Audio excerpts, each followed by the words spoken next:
سرکار نے جانے نہ دیا۔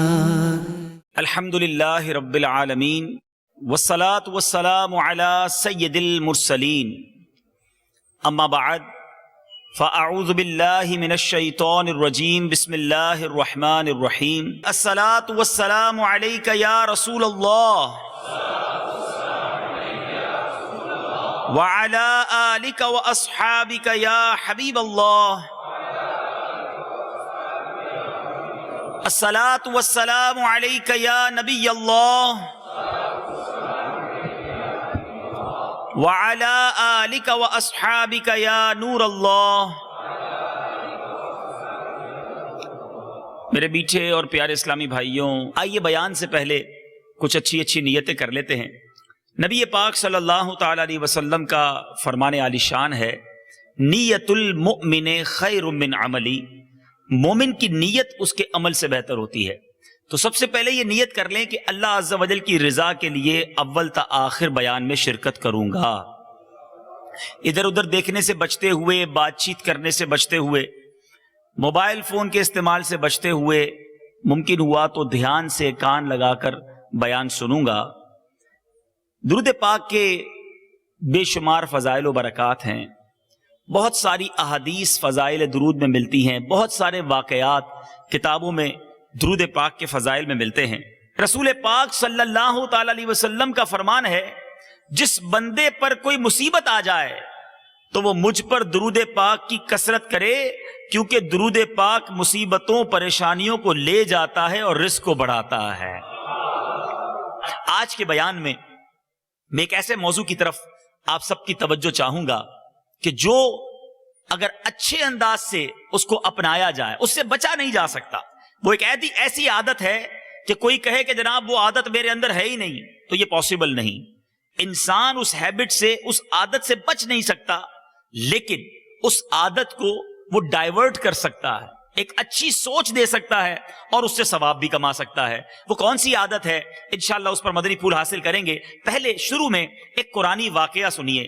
قرآن مجید فرقان حمید میں بے شمار واقعات موجود ہیں، اور ایسے واقعات ہیں کہ اگر ہم پڑھیں تو ہمارے لیے بڑے دلچسپ بھی ہیں، حیرت ناک بھی ہیں، اور اس کے اندر بہت سارے ہمارے لیے موضوع بھی اور سبق موجود ہیں۔ مگر بدقسمتی سے آج ہم انٹرنیٹ پر بیٹھ کر ساری دنیا کی ریسرچ تو پڑھتے ہیں، اخبارات تو پڑھتے ہیں، کئی لوگ ناول بھی پڑھتے ہیں، نہیں پڑھتے تو قرآن نہیں پڑھتے۔ قرآن میں کیا کیا ہمارے لیے موجود ہے ہمیں وہ نہیں پتا۔ پچھلی قوموں پر جو عذاب آئے، کوئی تو غلطی ہوگی، اگر وہ ریزن معلوم کر لیا جائے، ان غلطیوں سے بچا جائے، تو ہم بھی بہت اچھے انداز میں رب کو راضی کرنے والی زندگی گزار سکتے ہیں۔ ایک ایسا ہی واقعہ قرآن مجید میں موجود ہے، اور میرے پیچھے اسلامی بھائیوں یہ 9ویں پارے میں سورہ اعراف کے اندر موجود ہے۔ یہ حضرت سیدنا داؤد علیہ نبینا علیہ الصلوۃ والسلام کے وقت کا واقعہ ہے۔ آپ کی قوم کے 70,000 افراد عقبہ کے پاس سمندر کے کنارے ایلا نامی گاؤں میں رہتے تھے، اور یہ سارے کے سارے مچھیرے تھے، فشنگ کرتے تھے، کیونکہ سمندر تھا، اور بڑے ویل سیٹ تھے، بزنس بڑا اچھا تھا، بڑی زبردست ان کی آمدنی تھی، بڑا اچھی زندگی گزر رہی تھی۔ اب اللہ تبارک و تعالیٰ نے اس قوم کا ایگزام لیا، امتحان لیا۔ ان پر ہفتے والے دن شکار کو منع کر دیا گیا کہ آپ پورا ہفتہ شکار کریں، کوئی پرابلم نہیں، سیٹرڈے کو آپ شکار نہیں کریں گے۔ اچھا، امتحان اور زیادہ جس کو کہیں کہ مشکل ہو گیا کہ عام دنوں کی نسبت ہفتے والے دن مچھلیاں زیادہ آتی تھیں۔ اب یہ قوم کہے جناب پورا ہفتہ شکار کرتے ہیں، ہفتے کو منع ہو گیا، اور ہفتے والے دن نظر آتا کہ فش بہت ساری ہیں۔ اب لالچ، گریڈ، کہ اب کریں کیا؟ ایسے ہمارے اندر بھی لوگ ہوتے ہیں کہ حرام کام میں جب بہت زیادہ پروفٹ نظر آتا ہے، بندہ بولتا ہے کوئی راستہ نکلے، یہ کسی طرح ڈیل جانی نہیں چاہیے، کسی طرح یہ کام ہو جانا چاہیے، پھر کوئی راستہ مل جائے بس۔ اب اس قوم نے بھی دیکھا کہ جناب سیٹرڈے کو تو بہت ساری مچھلیاں آتی ہیں، کرے کیا؟ اب شیطان آیا۔ دیکھیں، شیطان نے آ کر اس قوم کو ایک ہیلا سجھایا کہ ایسا کرو کہ چند حوض بنا لو، چھوٹے چھوٹے پاٹس بنا لو، اور چھوٹی چھوٹی نالیاں بنا کر عام دنوں میں پانی یہاں لے لیا کرو، اور ہفتے کے دن اس کو بند کر دیا کرو، اور اتوار والے دن اس حوض میں سے شکار کر لینا۔ یعنی ہیلا سجایا کہ مچھلیاں ساری تمہارے پاٹس میں آ جائیں گی، حوض میں آ جائیں گی، ہاں اس حوض سے تم اتوار والے دن مچھلی نکال لینا. گویا کان ادھر سے نہیں ادھر سے پکڑوایا اس نے. حالانکہ دیکھا جائے تو شکاری تھا. پاٹس کے اندر، چھوٹے حوض کے اندر اگر آپ مچھلیوں کو بند کر رہے ہیں تو یہ ایک طرح سے شکاری تھا. لیکن اس قوم نے یہ ہیلا مان لیا شیطان کا، اور اس نے جناب یہ کرنا شروع کر دیا. میسج ہے ان لوگوں کے لیے جو سود کا نام انٹرسٹ کہہ کر، پروفٹ کہہ کر، منافع کہہ کر، یا کوئی بھی ایسا نام دے کر حرام کو حلال کرنے کی کوشش کرتے ہیں اور سمجھتے جناب یہ راؤنڈ اباؤٹ گھومنے سے چیز ٹھیک ہو گئی ہے. شیطان نے ان لوگوں کو یہ ہیلا سجایا کہ ایسا کرو، چھوٹے سے پاٹس بناؤ، وہاں پانی لے لو، حوض بند کر لو، پیر والے دن، اتوار والے دن مچھلیاں لے لینا، مچھلیاں تو قابو میں آ جائیں گی نا. انہوں نے کرنا شروع کر دیا. اب حضرت داؤد علیہ نبینا علیہ السلام کی قوم کے افراد میں 2-3 گروہ بن گئے. کچھ نے کہا یہ تم حرام کر رہے ہو، اللہ نے منع فرمایا ہفتے کو شکار نہیں کر سکتے، ہم تم سے کوئی تعلق نہیں رکھیں گے. کچھ لوگ خاموش رہے، نہ ان کا ساتھ دیا، نہ انہیں کرٹیسائز کیا. اور تقریباً یہ 12,000 لوگ تھے کہ میرے میٹھے اور پیارے اسلامی بھائیوں جو اس کام میں مشغول ہو گئے. حضرت داؤد علیہ السلام جب تشریف لائے آپ کو بڑا جلال آیا.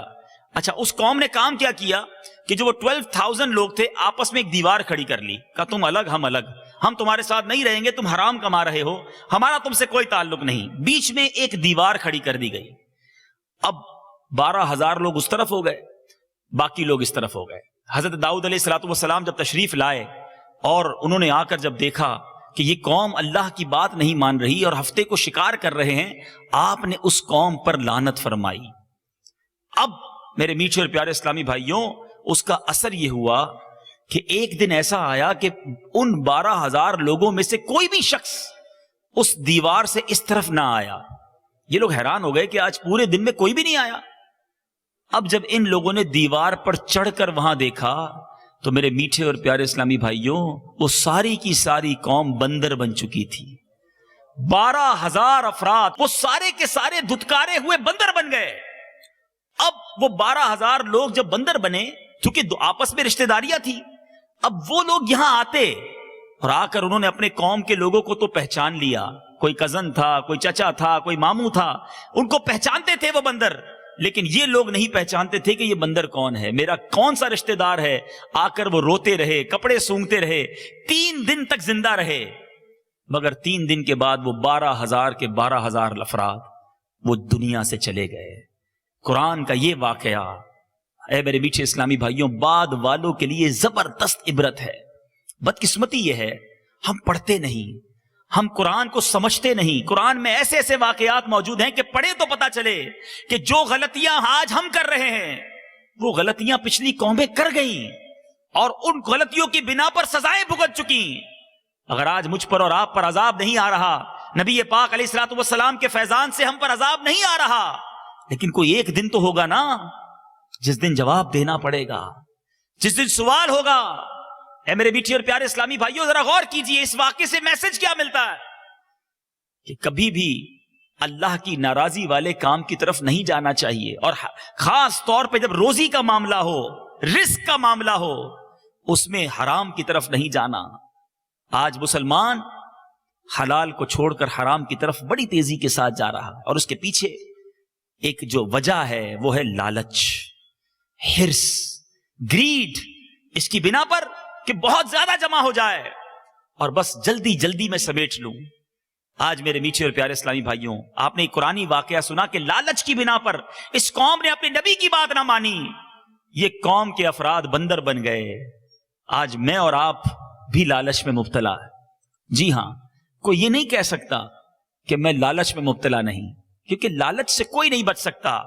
کیونکہ ہرس ایسی چیز ہے کہ دودھ پیتا بچہ ہو یا کڑیل جوان یا پھر 100 سال کا بوڑھا ہو، مرد ہو یا عورت، حاکم ہو یا محکوم، افسر ہو یا مزدور، غریب ہو یا امیر، عالم ہو یا جاہل، اس سے بچ نہیں سکتا.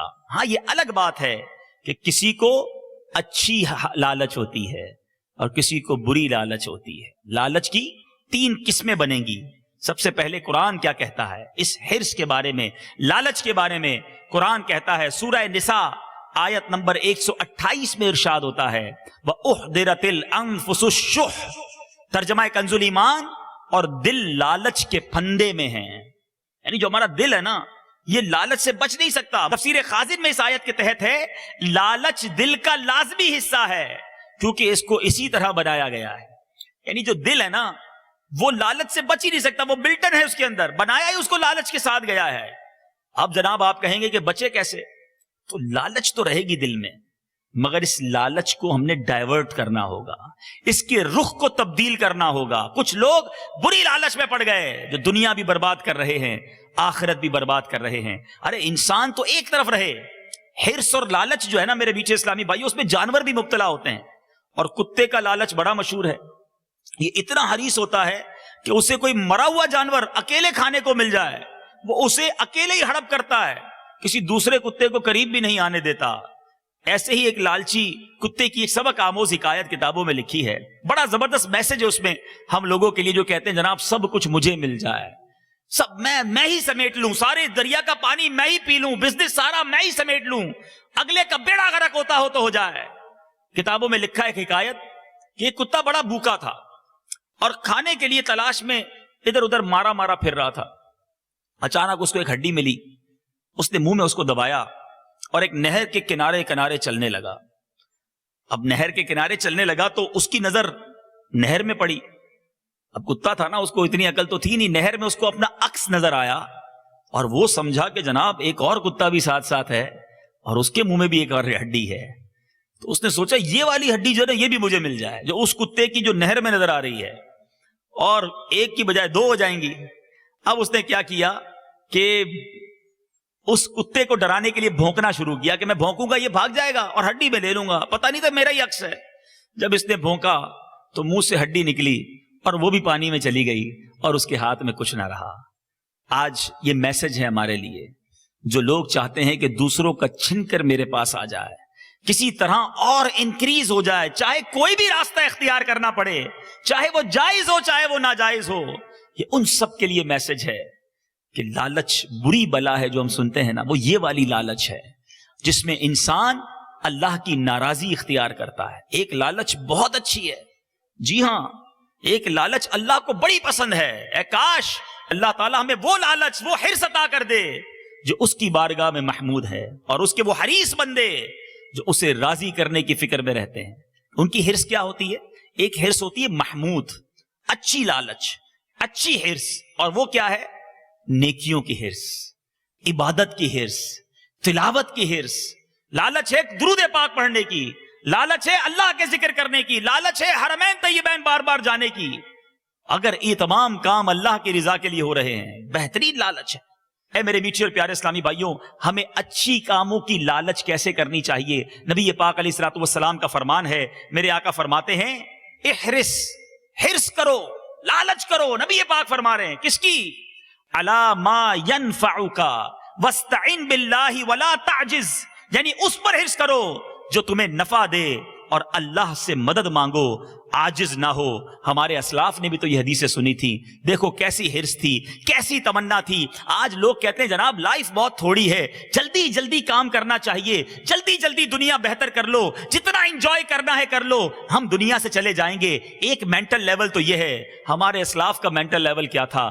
وہ بھی یہ کہتے تھے وقت تھوڑا ہے, دنیا تھوڑی ہے, اس میں جلدی جلدی نیکیاں کر لو تاکہ جنت کی ابدی نعمتوں کو حاصل کر لیں. میرے پیارے اسلامی بھائیوں, تمام انبیاء کے بعد سب سے افضل ہستی سیدنا ابو بکر صدیق ہیں, قطعی جنتی ہیں. مگر لالچ کیسی تھی, حرص کیسی تھی, عبادت کا شوق کیسا تھا. ایک بار نبی پاک علیہ الصلوۃ والسلام نے صحابہ کرام کی موجودگی میں اعلان کیا, آج تم میں سے کس نے روزہ رکھا ہے؟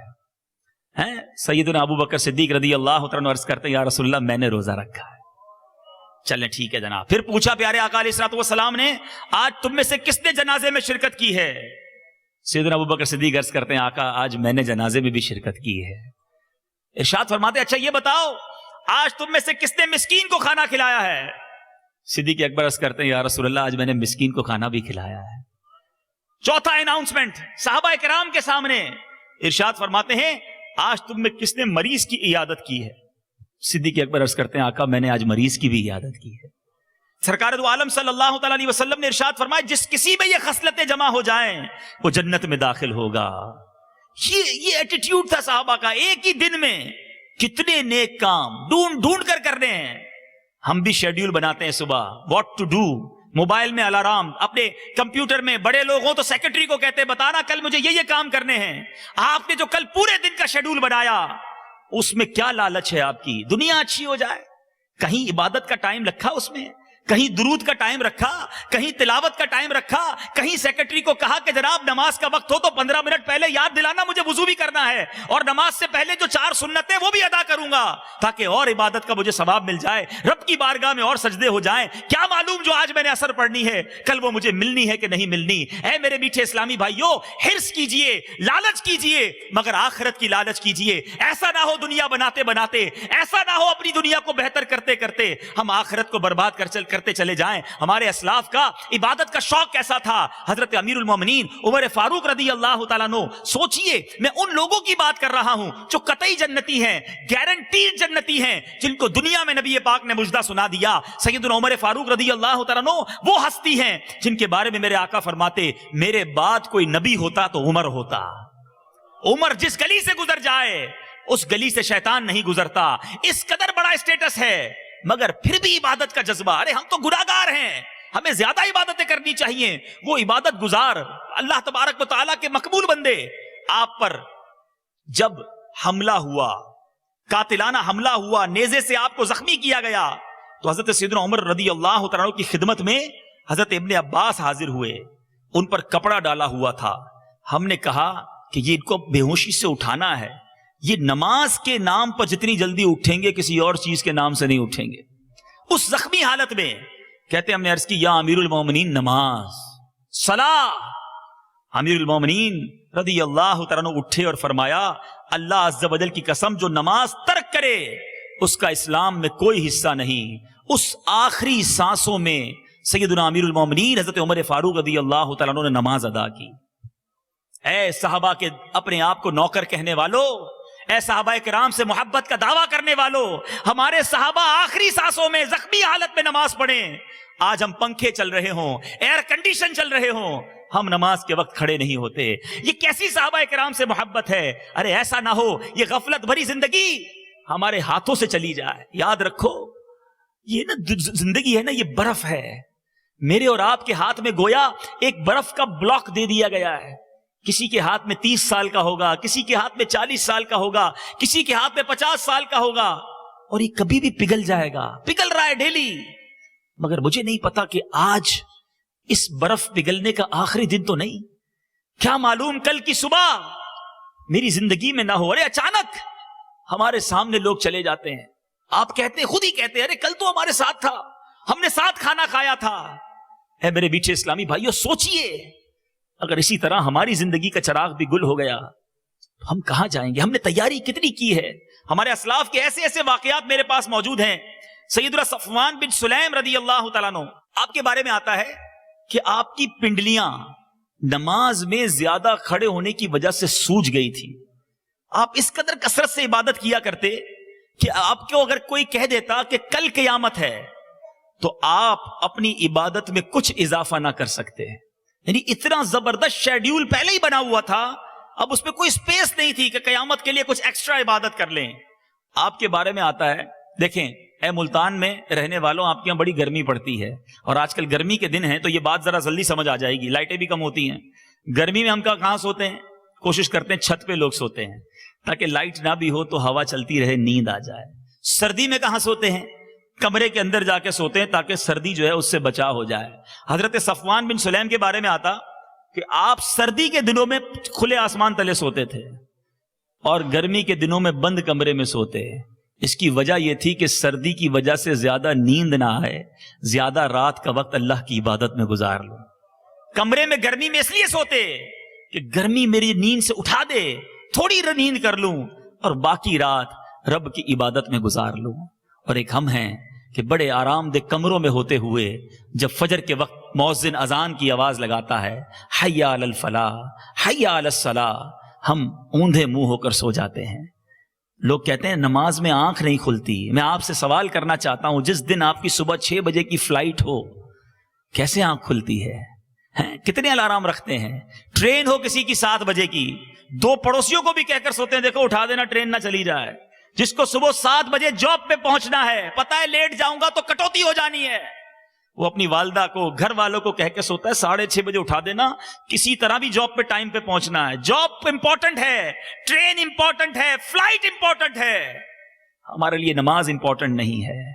ہم نماز ضائع کرتے تھے، ہنستے ہنستے لوگ کہتے ہیں بس جناب 4 نمازیں پڑھتا ہوں، شرم نہیں آتی کہتے ہوئے کہ میں فجر ضائع کر رہا ہوں، قضا کر رہا ہوں۔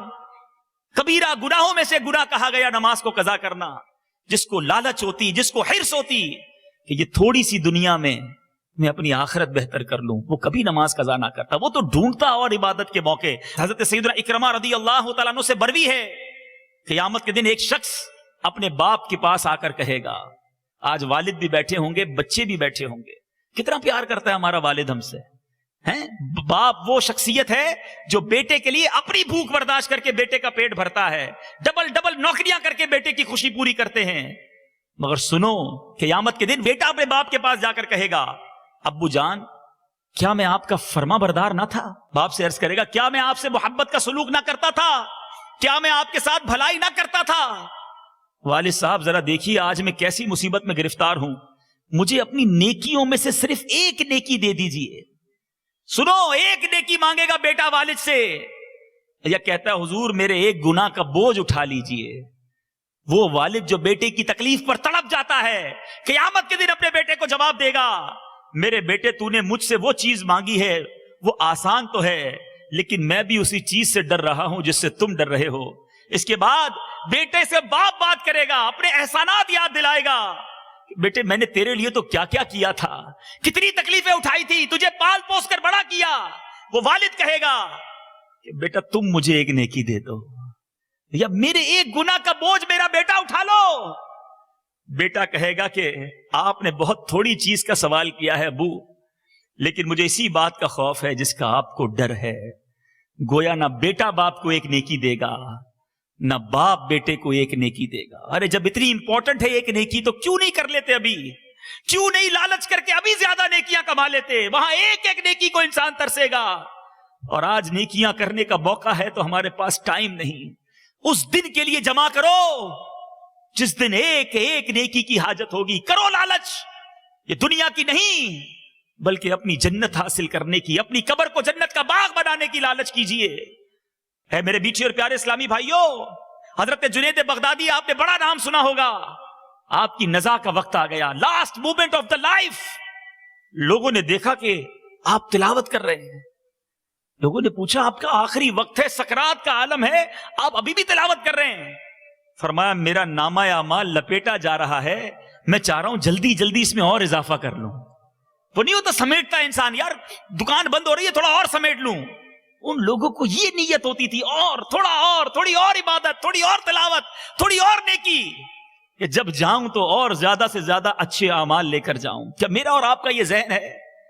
اے میرے میٹھے اسلامی بھائیوں، خدا را ہم دیکھیں ہمیں کن چیزوں کی لالچ ہو گئی، آج ہم اس چیز کے پیچھے بھاگ رہے ہیں۔ میرے بزرگ بیٹھے ہیں، اس بات کو ہم سب سمجھتے ہیں، دانے دانے پہ لکھا ہے کھانے والے کا نام۔ جو میرے اور آپ کے رزق لکھا ہے نا، وہ مل کر رہے گا۔ یاد رہے، یہ بٹھا لے دماغ میں، جو میرے نصیب میں ہے وہ کوئی چھین نہیں سکتا، اور جو میرے نصیب میں نہیں وہ کوئی دے نہیں سکتا۔ جو لکھا ہے وہ مجھے مل کر رہے گا۔ ارے جو گارنٹیڈ ہے، ہم اس کے پیچھے صبح سے شام تک پاگل ہیں، اور جو مغفرت گارنٹیڈ نہیں، جو جنت گارنٹیڈ نہیں، اس کی فکر ہمیں نہیں ہے۔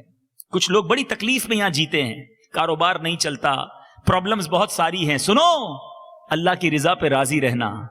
قیامت کے دن کے بارے میں ایک بڑی جس کو کہنا سبق آموز حدیث پاک، مسلم شریف کی حدیث ہے، نبی پاک صاحب لولاک صلی اللہ تعالی علیہ وسلم کا فرمان باکرینہ ہے، قیامت کے دن اس دوزخی کو لایا جائے گا جسے دنیا میں سب سے زیادہ نعمتیں ملی۔ سنو، جو دوسروں کی نعمتیں دیکھ کر کہتے ہو یار اتنا بزنس، اتنا کام، دیکھو تو صحیح وہ کتنا خوشحال ہے۔ ارے پہلے یہ تو دیکھو کہ رب اس سے راضی ہے کہ نہیں۔ نہ دیکھو، ایسی نعمتیں دیکھ کر اپنے آپ کو کمزور فیل نہیں کرنا چاہیے۔ کیوں؟ سنو، میرے آقا فرماتے ہیں ایک ایسے شخص کو لایا جائے گا جس کو بہت ساری نعمتیں دی ہوں گی، اور پھر اس کو جہنم کا ایک جھونکا دے کر پوچھا جائے گا اے ابن آدم کیا تو نے دنیا میں کوئی بھلائی بھی دیکھی تھی؟ کوئی تجھے نعمت بھی ملی؟ وہ کہے گا خدا کی قسم مجھے کوئی نعمت نہیں ملی. سب بھول جائے گا, ایک جھونکا اتنا شدید ہوگا. اور میرے وہ اسلامی بھائی جو پریشان ہیں, جو مصیبت زدہ ہیں, جو غریب ہیں, جو مصیبتوں کے بار تلے دبے ہیں, شکوہ مت کرنا, شکایت مت کرنا, صبر کرنا. تھوڑی لائف ہے, گزر جانی ہے. آقا علیہ الصلوۃ والسلام فرماتے ہیں ایک شخص کو لایا جائے گا جو سب سے زیادہ تکلیف میں رہا ہوگا, دنیا میں بڑا پرابلم میں رہا ہوگا. اسے جنت کی ہوا کا ایک جھونکا دکھایا جائے گا, جسٹ جھونکا, اور پھر پوچھا جائے گا اے انسان کیا تو نے کبھی کوئی تکلیف دیکھی تھی, کبھی کوئی پریشانی دیکھی تھی؟ وہ کہے گا خدا کی قسم کوئی پریشانی نہیں دیکھی. وہ جنت کی ہوا کا جھونکا ایسا ہوگا وہ اس کے سارے دکھ بھلا دے گا. Now it's up to you, ابھی آپ پر ہے کہ کیسی لائف گزارنی ہے.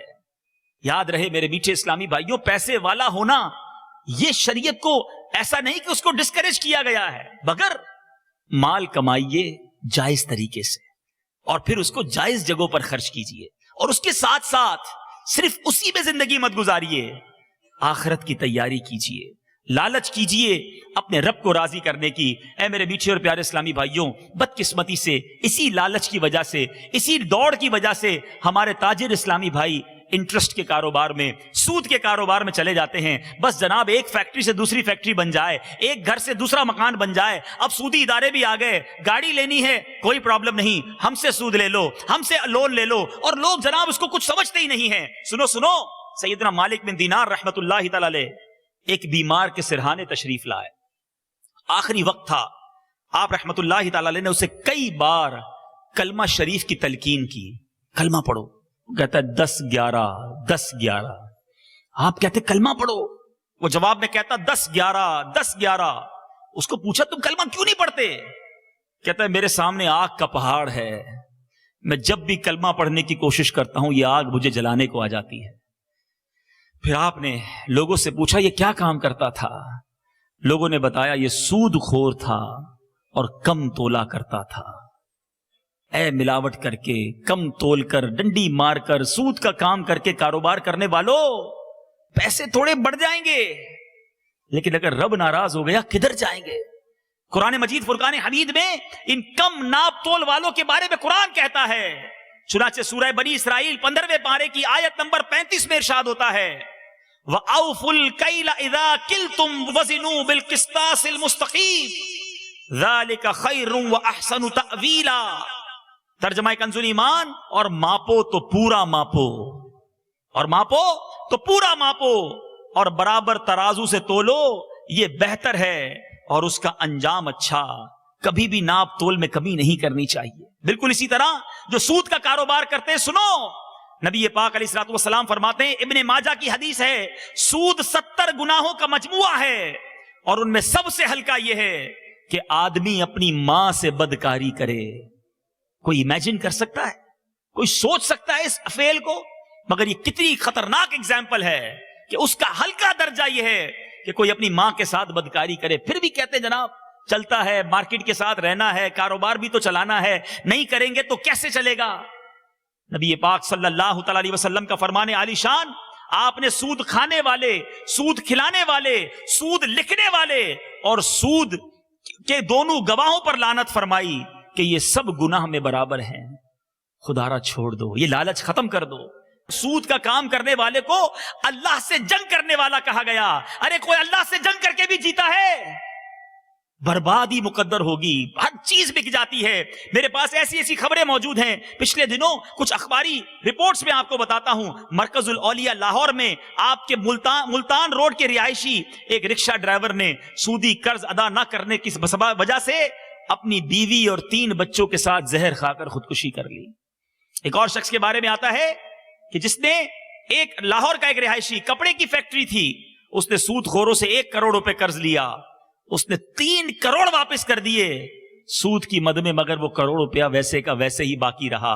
آخر کار رقم ادا نہ کر سکا, فیکٹری بھی بک گئی, گھر بھی بک گئی. اب وہ بیچارہ کراچی کے اندر ملازمت کر رہا ہے اور اس کے بچے مفلسی کی زندگی گزار رہے ہیں. ایسی مثالیں آپ کے بھی اطراف میں ہوں گی. سود کے جو عمارت بنتی ہے وہ بربادی مقدر ہوتی ہے. یہ کیوں ہم جاتے ہیں اس طرف؟ کیوں نہیں سوچتے کہ رب کو ناراض کر کے اگر تھوڑے سکے بنا بھی لیے ہمارا بننا کیا ہے؟ آج ایک بہت بڑی پرابلم، چونکہ بزنس کمیونٹی کے لوگ بیٹھے ہیں، میں آپ سے گزارش کروں گا، دیکھیں اسلام کو پھیلانے میں بہت بڑا کردار بزنس کمیونٹی نے کیا ہے۔ سیدنا عمر فاروق رضی اللہ تعالیٰ عنہ ایک بڑے معزز شخص تھے، آپ آئے، سردار قبیلے کے آئے، معزز آئے، اسلام کو تقویت ملی، مگر عثمان غنی رضی اللہ تعالیٰ عنہ بہت بڑے بزنس مین، حضرت عبد الرحمن بن عوف رضی اللہ تعالیٰ عنہ بہت بریلینٹ بزنس مین تھے، آپ اسلام لائے اور آپ کے آنے کے بعد اسلام کو بڑا سپورٹ ملا۔ اس کے بعد عرب قافلے جب بیرون ملک گئے، اگر آپ فار ایسٹ جائیں، سنگاپور جائیں، ملائیشیا جائیں، انڈونیشیا جائیں، یہ کنٹریز کیسے مسلمان ہوئیں؟ اگر اس کی ہسٹری پڑھیں تو وہاں صحابہ نہیں پہنچے تھے، عرب بزنس مین پہنچے اور اونلی فار بزنس گئے تھے۔ وہ کوئی تبلیغی قافلہ نہیں تھا، کوئی نیکی کی دعوت دینے لیے نہیں گئے تھے، مگر ان کا ایٹیٹیوڈ ایسا تھا، ان کا بیہیویئر ایسا تھا، وہ بزنس بھی کرتے گئے، لوگ متاثر ہوتے گئے، کلمہ پڑھ کے مسلمان ہوتے گئے، پورے کنٹری کانٹیننٹ مسلمان ہو گئے۔ اے میرے آج کے تاجروں، میں آپ سے سوال کرتا ہوں، کیا ہم سے کوئی کاروبار کرے گا تو مسلمان ہو جائے گا؟ سنو، ایک مرتبہ حضرت سیدنا ابن عباس رضی اللہ تعالیٰ عنہما کی خدمت میں ایک شخص حاضر ہوا، عرض کی حضور ہم لوگ بہت سے لوگ حج کرنے آئے ہیں، صفا اور مروہ کے درمیان ہمارے ایک دوست کا انتقال ہو گیا ہے۔ اے مدینہ الاولیاء ملتان میں موجود عاشقان رسول، آپ نے سنا ہوگا جو حج کرنے جائے اور وہاں مر جائے تو قیامت تک حج کرنے والوں کا ثواب ملتا ہے۔ حاجی سفر حج میں مرے اتنا خوش نصیب، مگر سنو یہ کیسا حاجی تھا اور مرا بھی کدھر؟ صفا مروہ کے درمیان۔ کہتے حضور ہمارے ایک دوست کا صفا مروہ کے درمیان انتقال ہو گیا ہے، ہم نے غسل کی، تدفین کے لیے جب قبر میں لے گئے تو حیران ہو گئے کہ قبر کے اندر بہت بڑا اژدہا موجود ہے۔ ہم نے اسے چھوڑ کر دوسری قبر کھودی، وہاں بھی اژدہا موجود، تیسری قبر کھودی، وہاں بھی سانپ موجود۔ ہم کیا کریں حضور؟ ہم اس میت کو وہی چھوڑ آئے ہیں، آپ سے مسئلہ پوچھنے آئے ہیں۔ حضرت ابن عباس نے کہا وہ اژدہا اس کا برا عمل ہے جو وہ دنیا میں کیا کرتا تھا، تم جاؤ اور ان 3 قبروں میں سے کسی ایک میں سے دفن کر دو، کیونکہ ساری دنیا میں قبریں کھود ڈالو گے، اس کا عذاب اس سے دور نہ ہوگا۔ اب میرے میٹھے اسلامی بھائیوں، اژدہوں کے ساتھ، سانپوں کے ساتھ اس کی تدفین کر دی گئی۔ اب جب وہ قافلہ واپس گھر پہنچا، گاؤں شہر پہنچا، اس کی زوجہ سے پوچھا تمہارا شوہر ایسا کون سا گناہ کرتا تھا، حج کے سفر میں مرنے کے باوجود سانپوں کے درمیان دفنا کر آئے ہیں؟ تو اس کی زوجہ کیا کہتی ہے؟ میرا شوہر غلے کا تاجر تھا، وہ غلے میں ملاوٹ کیا کرتا تھا، روزانہ گھر والوں کی ضرورت کے مطابق گندم نکال لیتا اور اتنی مقدار میں جو جو کا بھوسا گندم میں ملا دیتا، یہ اس کا روز کا معمول تھا۔ لگتا ہے اسی گناہ کی اسے سزا ملی۔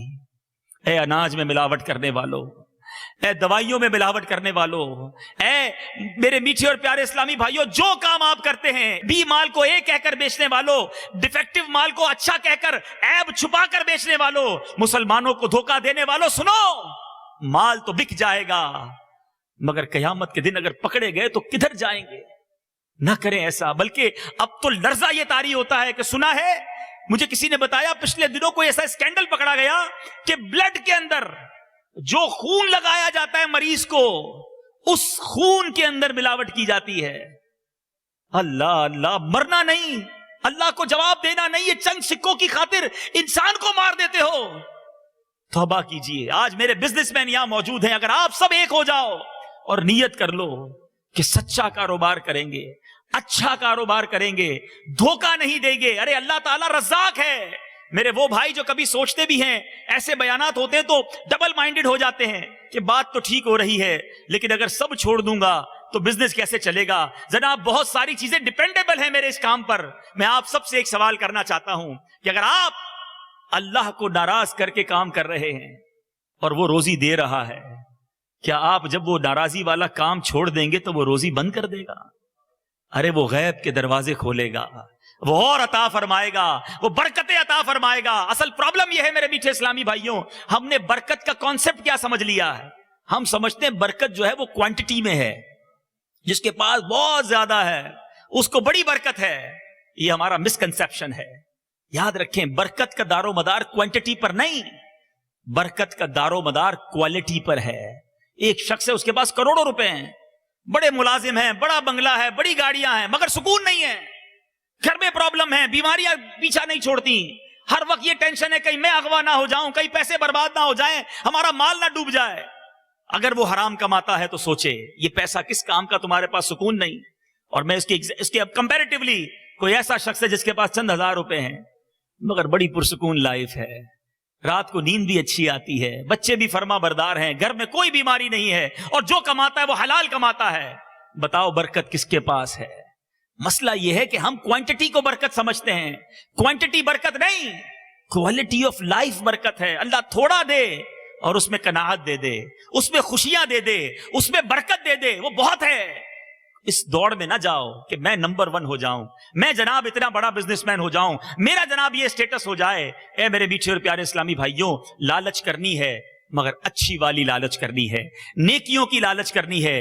دنیا تھوڑی ہے, زندگی تھوڑی ہے, اس تھوڑی زندگی میں جتنا گیدر کر سکتے ہیں, جتنا جمع کر سکتے ہیں, آخرت کے لیے جمع کر لیجئے, کیونکہ جو آپ یہاں جمع کر رہے ہیں وہی آخرت میں لے جائیں گے. اے میرے میٹھے اور پیارے اسلامی بھائیوں, نبی پاک علیہ الصلوۃ والسلام نے فرمایا, اے وہ تاجروں جو حلال کماتے ہو, سنو, میرے آقا مدینے والے مصطفیٰ صلی اللہ تعالی علیہ وسلم فرماتے ہیں, جو شخص اس لیے حلال کمائی کرتا ہے کہ سوال سے بچے, اہل و عیال کے لیے کچھ حاصل کرے, اور پڑوسی کے ساتھ حسن سلوک کرے, تو وہ قیامت میں اس طرح آئے گا کہ اس کا چہرہ 14ویں کے چاند کی طرح چمکتا ہوگا. بزنس مین کو بڑا انکریج کیا گیا. ایک اور جگہ سیدنا سعد بن ابی وقاص رضی اللہ تعالیٰ عنہ نے نبی پاک علیہ الصلوۃ والسلام سے ایک سوال کیا, یا رسول اللہ صلی اللہ تعالی علیہ وسلم, دعا کر دیجئے کہ میں مستجاب الدعوات بن جاؤں. کتنی پیاری التجا ہے. ہم سب چاہتے ہیں مستجاب الدعوات کس کو کہتے ہیں؟ جو دعا مانگے وہ دعا قبول ہو جائے. نبی پاک علیہ الصلوۃ والسلام نے بڑا مختصر اور بڑا جامع جواب ارشاد فرمایا, اے سعد, اپنی غذا کو پاکیزہ کر لو, مستجاب الدعوات بن جاؤ گے. بس غذا پاکیزہ ہو, ہم جو کھائیں, جو بچوں کو کھلائیں وہ حلال ہو, پاکیزہ ہو, پھر دعا بھی قبول ہونا شروع ہو جاتی ہے. اور اس کے برعکس کئی لوگ ملتے ہیں کہتے ہیں دعائیں قبول نہیں ہوتی. ایک بار حضرت موسیٰ علیہ نبینا علیہ الصلوۃ والسلام نے ایک شخص کو دیکھا, آپ نے دیکھا کہ وہ رو رہا ہے, گڑ گڑا رہا ہے, اللہ کی بارگاہ میں دعائیں مانگ رہا ہے. حضرت موسیٰ علیہ الصلوۃ والسلام نے عرض کی, مولا اس کی دعا قبول کر لے, تیرا بندہ رو رہا ہے. ارشاد فرمایا, اے موسیٰ, یہ اتنا روئے کہ روتے روتے مر جائے, اتنے ہاتھ اٹھائے کہ اس کے ہاتھ آسمان کو چھو لیں. اے موسیٰ, اس کی دعا میں نے قبول نہیں کرنی. کہ مولا وجہ کیا ہے؟ ارشاد فرمایا, اے موسیٰ, یہ دعا تو کر رہا ہے مگر یہ کھاتا حرام ہے, اس کے گھر میں حرام ہے, اس کا لباس حرام ہے, کیسے دعائیں قبول ہوں گی؟ خدا را ابھی نیت کرنی ہے. اگر کوئی بری عادت ساتھ لگ گئی ہے, کچھ لوگوں کو شراب پینے کی عادت لگ جاتی ہے, کچھ لوگوں کو بے حیائی کے کام کرنے کی عادت لگ جاتی ہے, کچھ لوگوں کو جھوٹ بولنے کی عادت لگ جاتی ہے, کچھ لوگ کسی اور برے کام میں لگ جاتے ہیں. میرا کوئی بھی بھائی یہاں موجود ہے, میرے پاس بہت سارا مواد موجود ہے چونکہ, لیکن اب وقت کافی ہو گیا, کہ شراب پینا کتنا برا کام, اللہ اور اس کے رسول کی لعنت فرمائی گئی. یہ گندی بےہودہ شراب کے قریب بھی نہ جاؤ. ارے اللہ نے جنتیوں کے لیے شراب طہور تیار کر رکھی ہے, ہم وہاں پیئیں گے نا شراب, رب کی طرف سے عطا کردہ شراب. اس گندی شراب کے پاس نہ جائیں. جو برائی کے اڈوں کی طرف جاتا ہے, جو بے حیائی کے کام کی طرف جاتا ہے, سارے ان کاموں کو آج چھوڑنا ہے. قناعت کی دولت اپنا لیجئے. اگر کسی وجہ سے نہیں ہے روزی اتنی جتنی آپ چاہتے ہیں, کوئی بات نہیں, ٹینشن نہ لیں, اللہ کی رضا پر راضی رہے, لالچ نہ کریں. کیونکہ نبی پاک علیہ الصلوۃ والسلام کا فرمان کیسا ہے, اگر تم اللہ عز و جل پر ایسا توکل کرو جیسا کہ اس پر توکل کرنے کا حق ہے, تو تم کو ایسے رزق دے جیسے پرندوں کو دیتا ہے. وہ پرندے صبح کو بھوکے جاتے ہیں اور شام کو شکم سیر ہو کر واپس لوٹتے ہیں. ارے پرندوں کا توکل دیکھو, پھر بھی ہمیں فکر رہتی ہے کل کیا ہوگا, پرسوں کیا ہوگا, 1 سال بعد کیا ہوگا, 5 سال بعد کیا ہوگا, اتنی ٹینشن. کچھ کام اللہ پر چھوڑ دو, جس نے پیدا کیا ہے وہی عطا فرمائے گا. آج یہاں تک بھی اسی نے پہنچایا ہے نا, اگلے کام بھی وہی سیدھے کرے گا. ہم اس کی ٹینشن کریں جس کا بار گارنٹی نہیں ہے. تو بہرحال میرے میٹھے اور پیارے اسلامی بھائیوں, آج یہ ذہن بنا کر جائیں کہ انشاءاللہ آج کے بعد برے کاموں کی طرف نہیں جائیں گے, حرام روزی کے قریب بھی نہیں جائیں گے.